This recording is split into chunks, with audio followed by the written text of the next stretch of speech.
Assalamualaikum warahmatullahi wabarakatuh. Sahabat beriman, tengoklah di lingkungan sekitar kita, entah itu teman, sahabat, saudara yang jarang melakukan sholat, apalagi berzikir, dan tanpa amalan-amalan tertentu bisa kaya raya dan makmur dalam hidupnya. Malah yang sering sholat dan zikir hidupnya biasa-biasa saja. Yang rajin sholat malah susah dan miskin, yang tidak pernah sholat malah kaya raya. Seharusnya kalau muslim menyandarkan kepada yang maha besar, pencipta langit dan bumi, seharusnya hal ini tidak terjadi. Bisa jadi ada yang mendapatkan limpahan rezeki, namun ia adalah orang yang gemar maksiat. Ia tempuh jalan kesyirikan lewat ritual pesugihan misalnya, dan benar-benar ia cepat kaya. Ketahuilah bahwa mendapatkan limpahan kekayaan seperti itu bukanlah suatu tanda kemuliaan, namun itu adalah istidraj. Lalu, apa yang dimaksud dengan istidraj? Dan mengapa Allah Subhanahu wa Ta'ala memberi istidraj kepada orang-orang yang berbuat maksiat? Ikuti selengkapnya dalam video berikut ini. Sebelumnya, tekan tombol subscribe dan nyalakan loncengnya. Bagikan video ini ke teman dan keluarga kalian, karena sebaik-baik kalian adalah orang yang mempelajari Al-Quran, kemudian mengajarkannya kepada orang lain. Satu lagi, simak video ini sampai selesai, biar nggak salah paham.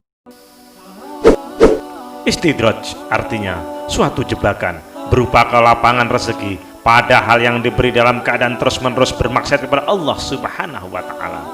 Dari Uqbah bin Amri radhiyallahu anhu, Rasulullah SAW bersabda, bila kamu melihat Allah memberi pada hamba dari perkara dunia yang diinginkannya, padahal dia terus berada dalam kemaksiatan kepadanya, maka ketahuilah bahwa hal itu adalah istidraj atau jebakan berupa nikmat yang disegerakan dari Allah Subhanahu wa Ta'ala.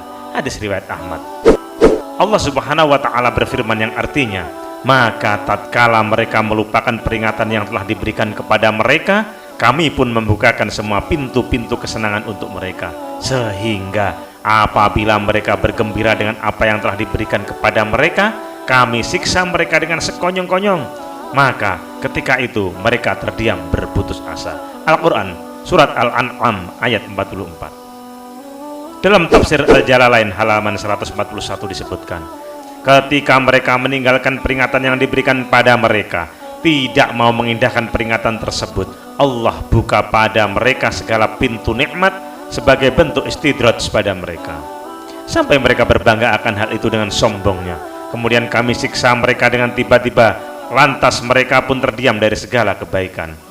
Syekh Asy'ari menyatakan, ketika mereka melupakan peringatan Allah yang diberikan pada mereka, dan dibukakanlah berbagai pintu dunia dan kelezatannya, mereka pun lalai sampai mereka bergembira dengan apa yang diberikan pada mereka. Akhirnya Allah menyiksa mereka dengan tiba-tiba, mereka pun berputus asa dari berbagai kebaikan. Seperti itu lebih berat siksanya, mereka terbuai, lalai, dan tenang dengan keadaan dunia mereka. Namun itu sebenarnya lebih berat hukumannya dan jadi musibah yang besar. Tafsir As-Sa'di halaman 260. Kesimpulannya adalah, banyak muslim yang tidak sepenuhnya muslim. Maksudnya tidak sepenuhnya menyerahkan diri kepada kekuatan dan ilmu Allah Subhanahu wa Ta'ala, dan lebih menuhankan rasio akal pikirannya, maka lebih percaya kecerdasannya daripada kecerdasan Tuhan yang Maha Pemurah.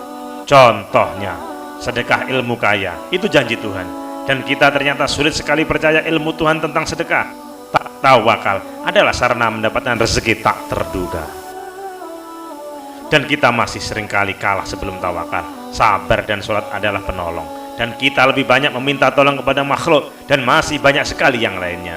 Jikalau banyak muslim yang benar-benar muslim, sangat yakin sekali bahwa Islam akan jaya. Tetapi marilah sejenak lupakan antara muslim miskin dan non muslim yang kaya raya. Sejenak kita renungkan bahwa kaya dan miskin tetaplah ujian. Kaya dan miskin adalah ukuran dunia saja, sementara kalau kita membicarakan akhirat, bukan melulu kaya dan miskin secara materi semata, namun lebih kepada kaya hati. Bagi muslim yang ingin kaya, maka berusahalah sebagaimana non muslim yang bekerja dan berusaha keras dan merubah nasib. Bedanya, non muslim lebih mentuhankan kecerdasan sendiri, sedangkan muslim seharusnya tidak demikian. Ia tetaplah berusaha keras dengan bekerja sebaik mungkin, kemudian percaya akan kuasa Tuhan yang pemurah. Syukurlah apa yang saat ini menjadi rezekimu, tanpa harus iri dengan kenikmatan orang lain. percayalah Allah Subhanahu wa ta'ala sudah menyiapkan yang terbaik untuk hambanya yang rajin menyiapkan untuk di akhirat nanti. Semoga bermanfaat. Wallahul muwaffiq ila aqwamit thoriq. Wassalamualaikum warahmatullahi wabarakatuh.